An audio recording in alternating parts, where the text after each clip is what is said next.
guys, garden tour part 1. ఇది వచ్చేసేసి కూరగాయ చెట్టు. నాకు ఇది తెలీదు, కానీ ఇక్కడ పెద్ద నేరేడుకాయ చెట్టు ఉంది. ఇది సీతాఫలంకాయ చెట్టు. లాస్ట్లో నీకు సీతాఫలంకాయ కూడా చూపిస్తాను.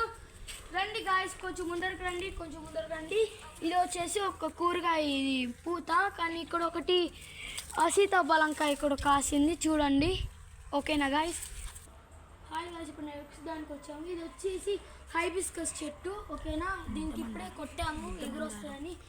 ఇది కూడా మామిడి చెట్టు, మళ్ళీ నేడికాయ చెట్టు, కాకడ చెట్టు, మళ్ళీ అంతే గాయస్. హాయ్ గాయస్, చూడండి ఇప్పుడు మనం జామ చెట్టు దగ్గరికి వచ్చాం. చూడండి, ఇప్పుడు జామకాయలు పిందులు వచ్చాయి. చూడండి, చెట్టు మాత్రం జామకాయలు పిందులే. చూడండి, పెద్ద పెద్ద కాయలు కూడా వచ్చాయి. చూడండి, హైబ్రిడ్ జామకాయ చెట్లు ఇవి. చూడండి, గుత్తులు వచ్చాయి. ఓకేనా గాయస్?